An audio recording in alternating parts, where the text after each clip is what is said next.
Hello everyone, mayam ꯄꯨꯝꯅꯃꯛꯄꯨ ꯇꯔꯥꯝꯅ ꯑꯣꯛꯆꯔꯤ ꯃꯌꯥꯝ ꯉꯁꯤꯒꯤ ꯚꯤꯗꯤꯑꯣꯁꯤꯗꯤ ꯌꯥꯝꯅ ꯅꯨꯡꯉꯥꯏꯗꯣꯏꯅꯤꯀꯣ ꯑꯗꯨꯝ ꯌꯦꯡꯃꯤꯟꯅꯔꯁꯦ ꯉꯁꯤ ꯚꯤꯗꯤꯑꯣꯁꯤꯗꯤ ꯑꯗꯨꯝ ꯑꯩꯈꯣꯏ ꯃꯊꯦꯜ ꯇꯧꯕꯗꯒꯤ ꯑꯗꯨꯝ ꯎꯁꯣꯏ ꯏꯔꯣꯝꯕꯗꯒꯤ ꯍꯧꯔꯦ ꯚꯤꯗꯤꯑꯣꯁꯦ ꯉꯁꯤꯒꯤ ꯃꯥꯟꯗꯧꯅ ꯐꯖꯅ ꯇꯧꯅ ꯂꯣꯟꯕꯤꯔꯦ ꯎꯁꯣꯏ ꯅꯤꯄꯥꯟꯅꯤ ꯂꯩꯔꯤꯁꯦ ꯑꯗ ꯑꯗꯨꯝ ꯉꯁꯤ ꯎꯁꯣꯏꯗꯤ ꯇꯣꯏꯗꯣꯔꯦ ꯆꯔꯥ 3-4ꯗꯤ ꯇꯣꯏꯕ꯭ꯔꯥ ꯈꯪꯗꯦ ꯅꯍꯥꯟ ꯑꯃꯈꯛ ꯆꯥꯈ꯭ꯔꯦ ꯏꯔꯣꯟꯅ ꯑꯁꯤꯅ ꯑꯅꯤꯁꯨꯕꯅꯤ ꯍꯥꯎꯔꯅꯤ ꯉꯁꯤꯒꯤꯁꯤꯅ ꯃꯁꯛꯁꯨ ꯐꯖꯩꯌꯦ ꯀꯔꯤꯒꯤꯅꯣ 나항이도 담은데.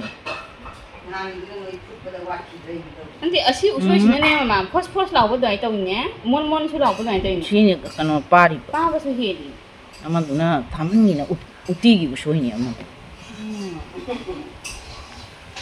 해리 하오니 몬몬 나오래 빠이도 담은. 아마 누가. 아 후이네 산나지 뭐이 나오네 알아 저기네 그이는 정말 콩이지 저 산다. 지 산제시 뭐나 콩. 망어 뭘 있대. 산조 휘조 바나나 콩이네 휘조 콩 아 산나 콩 거두가네. 응 휘주 콩. 아니 저 옥토 옥신 떠올래래. 따보다서 아무수 누아이지 아무수 지 산제. 비석이 거대 시모네 너무 콩나. 너도 자다 부컬 이거 꽉 잡거든요. 와 아유나 하이티. 마마도디 하이.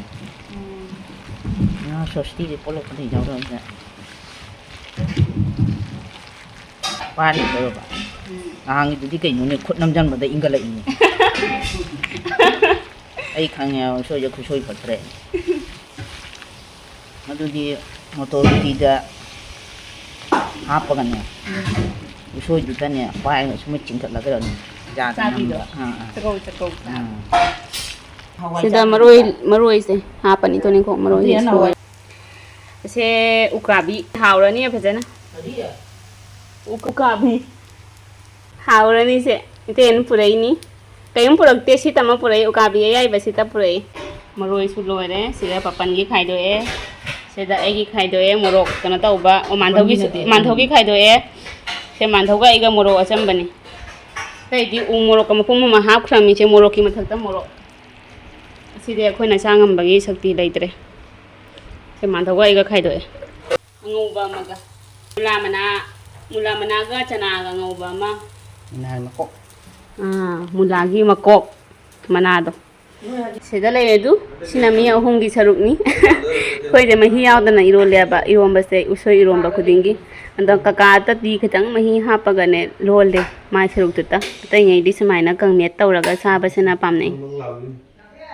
काइगे mayam ngasise mama gi birthday ni mama haibadi inembu ni ko ekhoina dum mama ina kauhalle sida adundo aigi si mobile da na note tawna thambani calendar da ado ai date 9 mamang dagi ina mama birthday se ngai leirakpani ba date September se changakpadagi ne mama se lakpada haidi birthday nimi se khoi ai chiche da so sana da so hairaga चा थकपदा Ayukta ngana surprise तौगे ना Mamadi चा गी मचन से यामना पामजेबा चा थकपसिना अयुक्ता चा ना थई Mamadi अदो चा थकपदा होइना आइना surprise तौगे खलमनी दो ओइद्रे हाइदी आइगी ngasi निमिसे अयुक्ता पुंग काउरे दुगैगी नोटिफिकेशन लाकपसु आइना फीगा सु लोइरागा लाइएबा 11:30 गी सिगा फोन सुंगसी पाई उद्रे दुदुना 11:30 गी सिगा खंगबदगी अक्तादा सडनली प्लानिंग तौरिनेबा दो चिचे लागा होयन चिचे ngairani surprise तौरम दाइदा अखोइ पुन्ना अखोइ मौ अहुम चंगना तौरनी तौदोरे हजिक केक से स्विगी दoi तो समदोरे को कइनाइदि मतमसु लेतरे अखोइ ना हांदगी दिने खर ममांगदि खंगबा दुगा ngasi निमिसिगा पुंकाउ काउरे नोंसु याम कन चुगरे अदुगा दुम थबा ममा लांगबदा काउरे सना चोंसे स्कूल बन्नी ना थबक तो ममा तौ लेरे इबानी मक निंसंगबदो काउरे तुना स्विगी दो दुम लौरे ऑर्डर तौरसले रे लागा यमिनासे युम जौराकान खै केक नि पा जौरे डिलीवरी बॉय से यौरे आइ द सना गाइगा थोई असग उहलरोइगे इमुंदरे लंबगी कइनो माले कइनो तौ फिबमदनि थोलैसे अलेइबा फिबमदा ममासु उग्रने हाइरमदे तुमिन तौना थोलैनि नंग हरेन येहुजेनि करि ओरमदोनो आइना सटलांग तखनमनि हाय सिगीदा लाविन no boy. असनो बयारा हाथ तो दिया जाता है मेरा पास नहीं है ना. हाथ तो ज्यादा है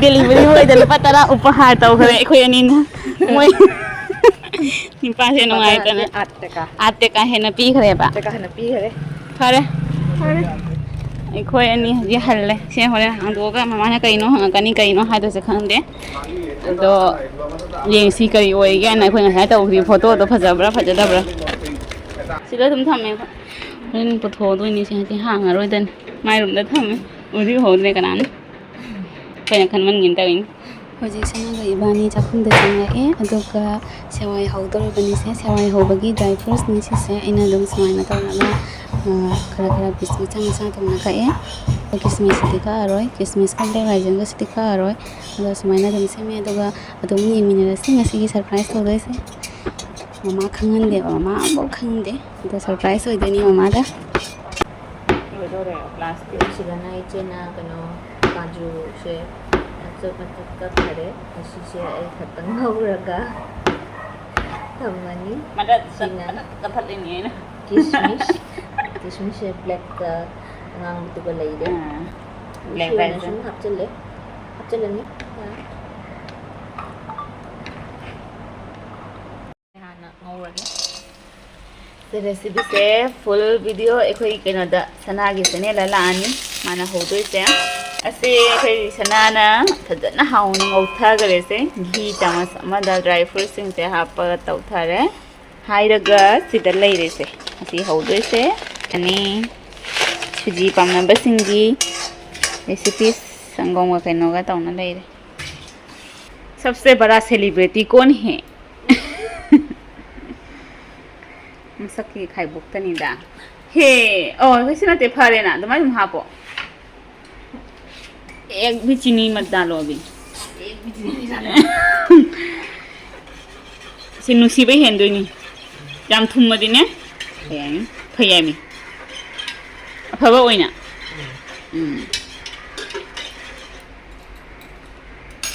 अखोई मांदोसु लई अदो अखोई मौ अहुमना अहानबने तौदोइसे ममागी बर्थडे की ममांगदा मबौ तौदरी तारीख से खंगदे को तेन लेनिको तारीख खंगदनने ममासे माना मसाना से हाजेबा मागी तारीख खंगदे मसाना कइनो खंगदे दो सना गाइगसे कोइरे था हुम मरी ममांगदो मानेको था हुम मरी ममांगदा सना गाइगसे ममागा कइनोम थबक तौबा रूमदा अदुदा ममासु कुथि अमा लोइसनबा अदुदा ममाना दम जेंगबदने आइगा सनागा खंगदोखरेदि ममागी तांगदो तारीख तो सिगा पोइना खंगे खंगबदगिने नोट तो सिन थमगरे इबानी दो एडवांस होने इबानी मो निंगझंगमनी मासु निंगझंगमनी ngasidi ay nganadi kawre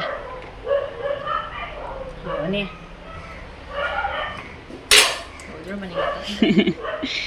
मासे ngasai टाउन थोउयबा टाउन थोउबदुगदि फजा फजा फंगदबा दो मासे सु फोन से साइलेंट लेथोरे ngasai दो दुगा कोना इमुंगदा जुमदा ओइना प्लानिंग तौरे दोना अइना कुमधरकपदा मासे लेरमे चाखुमदा अदगैगिदि बानी प्लानिंग तौरे अइ मसक्सि निंगदव अमसु लाक्चदोरे अदुना मांदवना खुजु खुलाय लोशनबे मतम जौरे याय अखोइगी लाक्तोरे ख्वाइदगी निंगथौ अमा लाक्तोरी ओय अइ मसक्से सिगा अइ मसक्से जिंगदमना लोरे ना सिगा लाम स्टिकर चगमना सनजगवा अइ समदो माइ फोन सिना आईफोन खंगाबा अइ सिना नथिंग दुनने मागी सिदली पुरा अइ से थाव कयाम तैगा लोय उरे बा अइ समजे हयें कोक्तुम दोइबा थाव तैबी बचनप चनप नदना इबानी मंग केम तै दे मसक्से सिंपल नि पुरा सिंपल दने कयम क्रीम अमा बु तैदरी इवनिंग की मतमिना ने हुमांग कलंग त्रिकलंग ये अदो माइ सिना वो आईफोन नि ने पुरा फुदोये बदु तो एना स्टिकर लपसलोय हाइबा दो हाफ कनि आइ फरे तसनते शक्ति सकनि आइ दो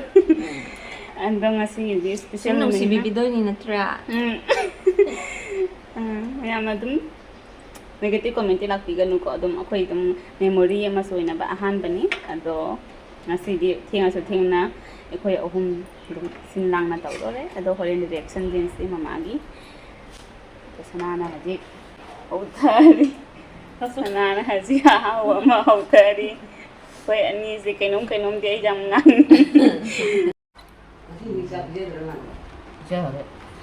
Sedana mandau nung gini saya sada kena semi. Sada saya kwa maroi udah mandau kwa. Sada wina umbadi ambo hina da mane natra. Papansu sada wina di umba udri ngasi bau. Kwa ga hapaga kwa maroi wina tawla saba. Se sada se ngauraga duga patasi Manipur thirakpada phangde oh se Manipur da phangdro moi dugai pore dugai kainu ma to pisa pega ulu leisan oh chuma siga ada jonto ada leitaba se hidak mana se siga sada hidak mana su dum hai madhogi sina kari hap to no mama na hapa machando dum hap to ro chamana bro oh mama na soiba maroi do dumaina dum so chudoi ni se loin manam di jam nusi e manam di jam nusi se char hago do mari do kok ngau ne nam bu charu de hanoi ra cha do ne khoi se hoi ne saning ang pu su jai hai ngam de khoi na ka hanoi ra ba matam ga do haji ti kwa kai ka se sa san de thoi na yang kai la na ga ni su charak ko amu na ha sing ju ne kwa ga phajana pam na sana ba lai nari ni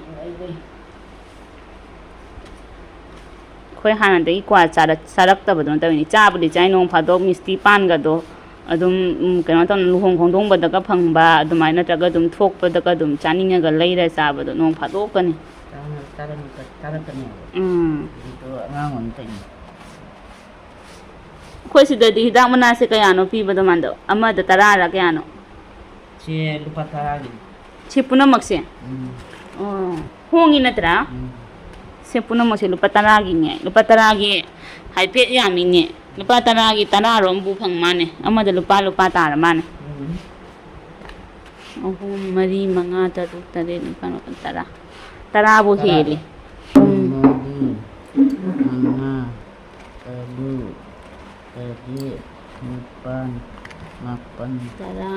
tara mathoi lupa taragi hidak mana tara mathoi khak phang khoi ka sa da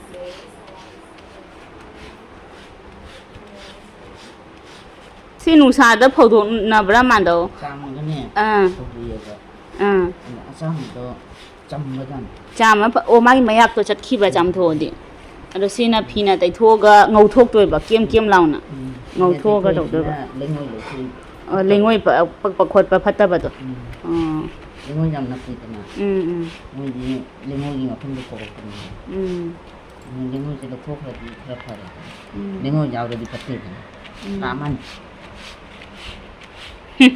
ngasi masu lang to ni magi iu do ta da ba kui re na khoi na han i chonari ma khon tai khoi gi sawai di chu loi lak to le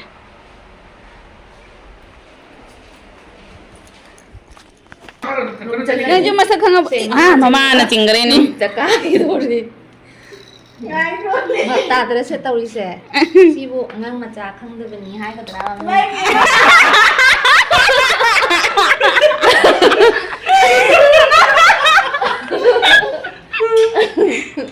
atau ini kayak ada ne to kare option mati ga sama chana kai kena ya hai kare ni je ma to kare ma celebrity ai ki prime minister ni je khai ta ki ning thau lai direct mathak hat kare ma khang ba Pan do da long ke chat pa da icha lak me da. Ha ko da man bro. hau rồi ni rồi đi mà sắp cái này Masak pa chum cha khare. Sine lo thoga. Se egi sawai se masak phajare. Bulbule kale. Bubbles kale. bulbule kare inga si han batari nung si ne ta bat bulbule kare Kesargi sanggom se hapchal lage. Manam nung sinama. Masak phajana ma. Ni mama video lau khare ne. mama video la ho le mama se khama khok noi ta ngaran di le ni masu lak pada mobile da video lo le da mi sana su tho me na man thok ko hidak mana wai snering ngai da moi loi masu mana ta le da be wani ma khon am ta re nai su thoi ba man thok na ma khon am ta re na Tanggalongnya. Kira-kira mula ba? lama. Sawali, sawan ni. Tangway siya. Ulan ni. Wow. फजाब ना लो रे पेशवाई से फजा रे केसर घी इलायची क्या खनो ने 4-5 जा रे ना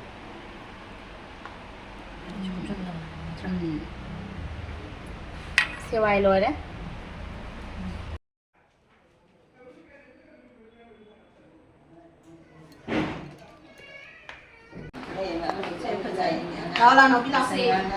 Ako'y mukbang kau dore mukbang. Ahum sure. Say ama ani. Coba jangan hang, usik hang. Nang phone tu sepiro, ay namagi. Ako'y unboxing tau re se.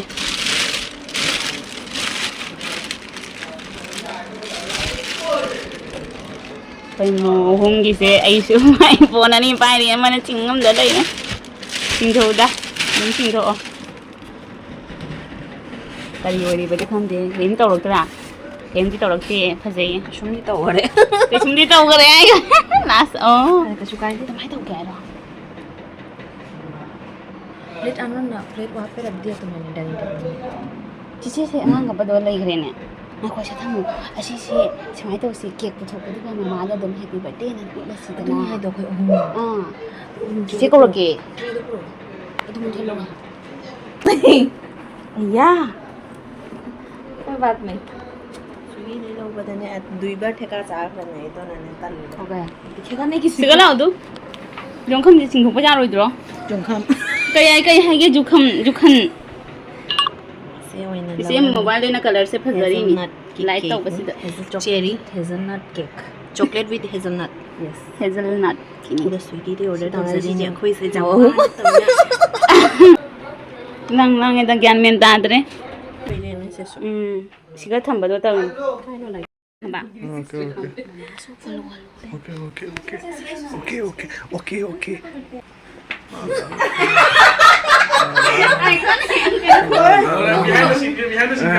Slow itu tidak. Dah, saya sungguh penju.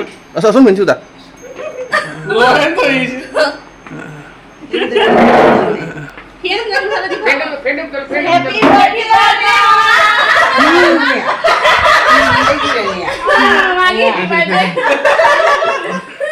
Ay, happy birthday daw mo. Adun na ni Maya si Ido. Nasi 12 तारीख September ni. Ay, bata tayo po pala. Kaya makut takak to ito ije. Kaya makut takak to ito ije. Ay, ki birthday ko ibo khang de ni. Dupo wala ka tama. Ano tamsi? Ano mo ra? Makayo ka kam hada si tuwa. Birthday to do na Maya si Ido. So kaya lip na kasi ito. Ay, lebe na. Puro na, kaya ko puro. Kama to so dili pa kama. Lip pa kam to ito ije. Shampoo do. Style se mo tayo ito ije. Ôi, tiếng bro này. Asigaw itham mo siya. Sigaw itham mo phamung da siya table da mo. Ay, birthday daw naman eh. Ay, tangan ni Dani hai ni. 만나오지 구티지 얼마 좀 그만. Chapu nai de. 봐봐. 만나오지 구티지 얼마. 마트. Mana ni? Kilo sambal ni mana jinge ni na teta mana. Kilo sambal tu sana kaya sulai di badugan ya. Kilo sambal tu bakal ngori ba. Hai change. Itu lah itu. Apa yang tu orang? Cam. Mulai kamu tu lah. Dah. Kay no ni kasi mo si. Chocolate kini. Ka don ka toy no. Kama hana kama. Mana kamu tu yang cepat. Fu. Terus kamu? Happy birthday to you. Happy birthday to you. Happy birthday dear mama. Happy birthday to you. Mai tâm nó phải cho tôi mai tâm mà. Lupa bening dah. ꯃꯃꯥꯒꯤ ꯕꯥꯔꯗꯦꯅꯤ ꯉꯁꯤ 3 number tema mathak tai mathak tai 3 number ꯑꯗꯨ ꯅꯪ ꯍꯣꯏ ꯄꯥꯠꯇꯨꯃꯤꯅ ꯆꯠꯂꯒ ꯉꯥ ꯀꯦꯖꯤ 3 ꯂꯩ ꯕꯨꯂꯩꯁꯤ ꯃꯥ ꯃꯥ ꯀꯦꯖꯤ 3 ꯂꯩ ꯕꯨꯂꯩ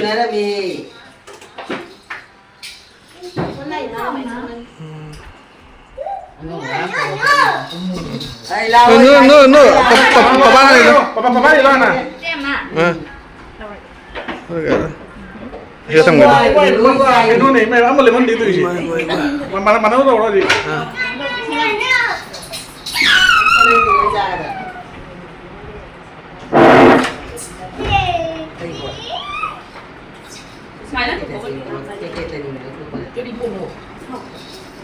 Sini. Maya kau ni lah. Kek ni kek. Kek si wali ni. Sini.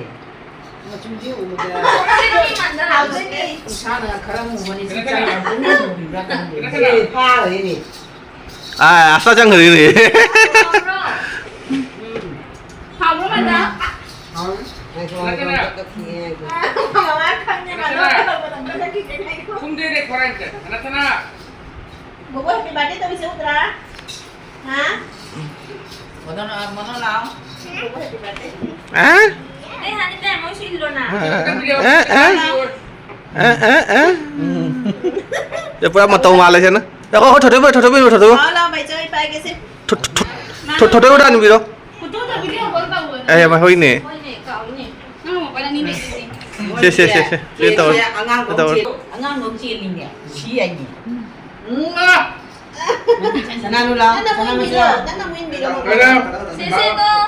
bade ini hidup acau jangan lagi Mamagi birthday. Tapi hari ni. je bade je jangan biasa Pasa lawang di kusangdre ni. Ay no pai ni. Ano ni doi di. Sini ye kana ada hat to ye nusi sana. Se. Nusi kek ni. Dia malam. Mati lagi dan pi mani kuti ko na tang. ai lấy Dia mah.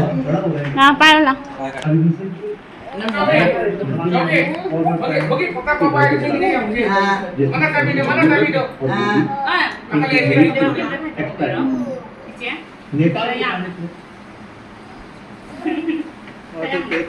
Tành nó cái papan cái khai đồ chứ.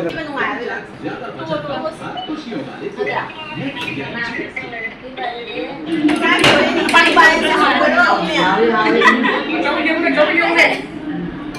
sa ko ro ni. Di sini apa lo? Ente di sini apa? Mando. Sekarang sana ada.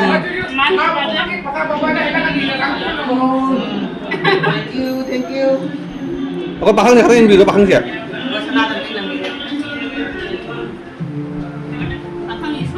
Ay sanagi. Thôi, xe. Hào đi. Lala sana ada. Phải tụi mình sẽ video call lên này đi. Thôi September ni. May ko ting tarik ya. Mamagi ujur sa pamando. Baba आज की chowmein knee. Ay na ay di tarik na po yan. Ay na say. Ay na ne na hana mana ne. Saksa bada haidra. Ay nino ang iba. Ay nung sige na italiba. Tabo mama.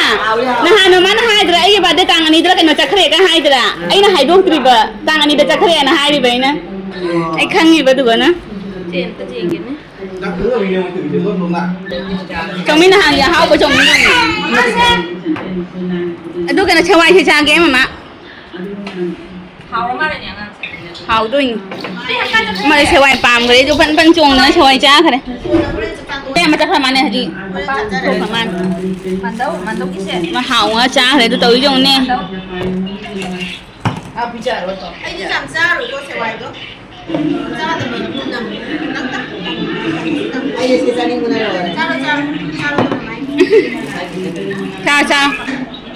Nó vẫn dậy cao luôn đi anh cay mà. Rồi thì mai phải sáng không được được này. Sa do di jam pe.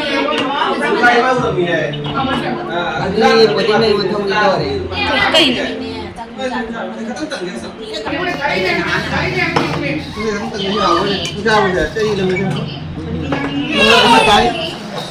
Tôi cái tôi gì? Ta nang ka ko ba dai. Ay no.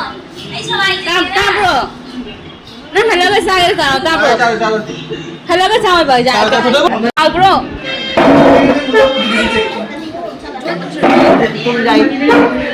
ꯊꯨꯝꯖꯥꯏꯌꯦ ꯉꯁꯤ ꯆꯧꯃꯤꯟꯅ ꯊꯨꯝꯖꯥꯏꯌꯦ ꯑꯩꯅ ꯀꯥꯏꯗ ꯆꯤꯡꯉꯤꯅꯣ ꯑꯣꯟꯊꯣꯛꯅꯤꯅꯦ ꯅꯪꯕꯣ ꯀꯩꯗꯧꯔꯒꯦꯅꯦ ꯀꯩꯅꯣꯝ ꯇꯥꯈ꯭ꯔꯦ ꯑꯗꯨꯝ ꯈꯨꯆꯤꯡ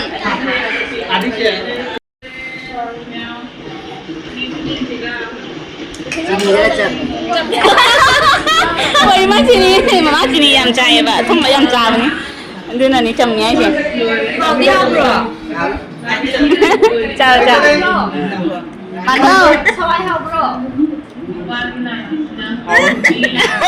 ꯆꯧꯃꯤꯟ ꯍꯥꯎꯕ꯭ꯔꯣ ꯃꯥꯟꯗꯣ ꯍꯥꯎꯔꯦ ꯀꯩꯅꯣꯗ ꯃꯊꯛꯇ ꯂꯩꯔ ꯅꯨꯄꯤꯅ ꯍꯦꯛ ꯎꯠꯇ꯭ꯔꯥ ꯑꯗꯨꯅ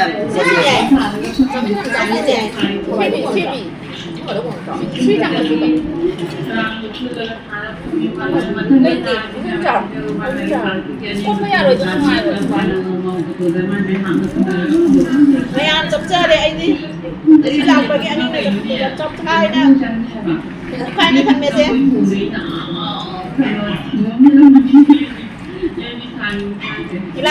ꯍꯣꯏ ꯆꯠꯂꯨꯁꯤꯔꯣ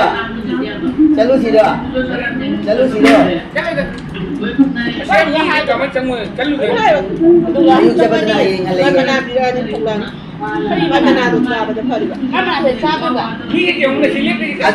ꯂꯦꯡꯖꯥꯟ ꯑꯃꯗꯤ ꯑꯃꯒ ꯂꯣꯏꯔꯦ ꯈꯨꯗꯩ ꯑꯃꯒ ꯂꯣꯏꯔꯦ ꯑꯂꯤꯁꯥ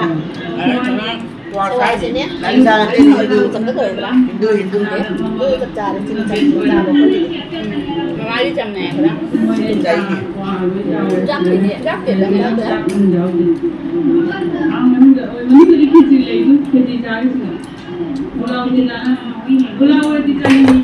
ꯃꯥꯏ ꯃꯅꯥꯁꯦ ꯃꯅꯥꯗꯨ ꯈꯤꯇꯪ ꯄꯥꯏ ꯅꯨꯃꯤꯠ ꯈꯨꯗꯤꯡꯒꯤ ꯃꯅꯥꯁꯦ ꯃꯥꯏ ꯀꯥꯏꯗꯒꯤ ꯎꯂꯤꯕ ꯆꯤꯡꯗ ꯆꯠꯂꯒꯅꯦ ꯂꯩꯕ ꯍꯖꯥꯔ ꯅꯪ ꯀꯗꯥꯏꯗꯒꯤ ꯐꯤꯠ ꯂꯣꯏꯅ ꯍꯜꯂꯛꯀꯅꯤ ꯃꯤꯅ ꯍꯧꯖꯤꯛ ꯈꯨꯌꯥꯝ ꯑꯃꯅꯤ ꯃꯤ ꯈꯪꯕ ꯍꯦꯜꯂꯛꯄꯗꯨꯅ ꯍꯦꯜꯂꯛꯏꯕ ꯑꯩ ꯉꯁꯤꯗ ꯇꯥꯔꯤꯅꯦ ꯐꯖꯅ ꯅꯍꯥꯟꯒꯩꯗꯤ ꯐꯖꯅ ꯏꯇꯥ ꯇꯥꯗꯦ ꯑꯗꯨꯝ ꯈꯔ ꯑꯗꯨꯝ ꯇꯥꯕ ꯋꯥꯔꯤ ꯋꯥꯐꯝ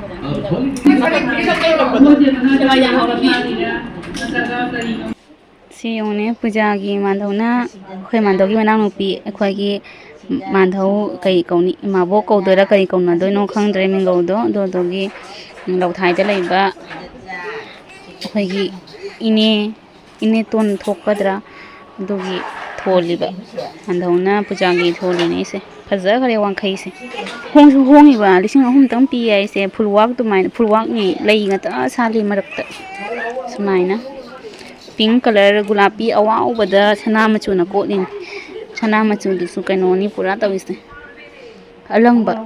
ꯑꯂꯪꯕ ꯀꯥꯞꯄꯤ ꯀꯤꯅꯥꯔ ꯌꯥꯝ ꯐꯖꯩ ꯑꯗꯨ ꯏꯀꯥꯏꯊꯕꯤꯁꯦ ꯑꯩꯈꯣꯏꯅ ꯏꯀꯥꯏꯊꯕꯤ ꯄꯨꯔꯛꯑꯣ ꯍꯥꯏꯅ ꯅꯍꯥꯟ ꯕꯨꯞ ꯂꯥꯎꯕꯤꯗꯣ ꯍꯥꯏꯐꯦꯠ ꯌꯥꯝꯃꯤꯅꯦ ꯈꯨꯌꯥꯝ ꯑꯃ ꯐꯖꯩꯌꯦ ꯏꯀꯥꯏꯊꯕꯤꯁꯦ ꯌꯥꯝ ꯐꯖꯩꯌꯦ ꯁꯤꯗꯤ ꯆꯤꯛꯑ ꯆꯥꯕ ꯍꯥꯎꯕ ꯂꯣꯏꯔꯅꯤ ꯃꯥ ꯌꯦꯡꯉꯨꯅꯦ ꯑꯁꯤꯒꯤ ꯃꯀꯥꯁꯤꯅ ꯇꯧꯔꯤꯁꯦ ꯀꯔꯤ ꯇꯧꯔꯤꯅꯣ ꯁꯤ ꯃꯀꯥꯁꯤ ꯌꯦꯡꯉꯨꯅꯦ ꯄꯥꯝꯕꯤ ꯑꯗꯨꯃꯥꯏꯅ ꯍꯧꯔꯦꯅꯦ ꯐꯖꯈ꯭ꯔꯦ ꯕꯨꯞ ꯂꯥꯎꯔꯦ ꯆꯤꯛꯑ ꯆꯥꯕ ꯍꯥꯎꯔꯅꯤ ꯖꯪꯒꯜꯗꯅꯦ ꯁꯤꯡꯖꯨꯁꯨ ꯍꯥꯎꯔꯅꯤ ꯆꯣꯠꯂꯒꯤꯗꯤꯅꯦ ꯏꯀꯥꯏꯊꯕꯤꯒꯤ ꯂꯁꯤꯡꯁꯦ ꯑꯁꯤꯅ ꯃꯦꯜꯂꯨ ꯍꯥꯏꯅꯤ ꯋꯥꯏ ꯆꯣꯠ ꯀꯔꯤ ꯅꯪ ꯍꯥꯏꯁꯦ ꯖꯪꯒꯜ ꯁꯅꯥꯅ ꯍꯥꯏꯁꯦ ꯇꯥꯔꯕ ꯃꯥꯏ ꯍꯤꯗꯥꯛꯁꯦ ꯖꯪꯒꯜꯗ ꯃꯤ ꯁꯨꯒꯥꯏꯅ ꯏ ꯊꯣꯛꯑꯗꯤ ꯏꯀꯥꯏꯊꯕꯤꯒꯤ ꯂꯁꯤꯡꯁꯤꯅ ꯃꯦꯜꯂꯨ ꯍꯥꯏ ꯑꯗꯣ ꯐꯩ ꯍꯥꯏ ꯃꯥ ꯍꯥꯏꯔꯤꯅꯤ ꯑꯗꯨꯝ ꯇꯣꯅꯤꯡꯈꯣꯛ ꯃꯔꯣꯏ ꯉꯥꯛꯇ ꯁꯤꯡꯖꯨꯒꯤ ꯑꯍꯥꯎꯕ ꯃꯔꯣꯏ ꯄꯨꯔꯛꯑꯦꯁꯦ ꯁꯤꯡꯖꯨ ꯑꯍꯥꯎꯕ ꯆꯥ ꯌꯥꯔꯅꯤ ꯑꯃ ꯀꯩꯅꯣ ꯆꯥꯔꯤ ꯕꯤꯂꯥꯇꯤ ꯍꯩꯅꯤꯡ ꯆꯥꯔꯤ ꯃꯥ ꯍꯥꯎꯔꯤ ꯍꯥꯏꯗꯣ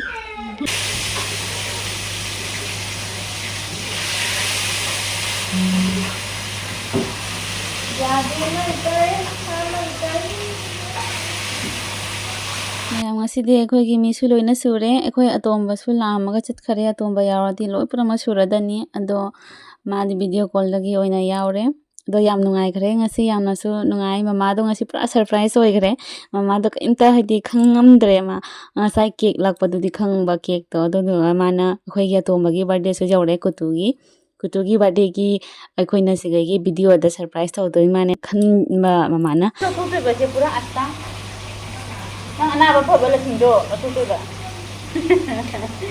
ꯂꯣꯏ ꯂꯧꯊꯣꯛꯑꯒ ꯊꯝꯗꯣꯏꯕ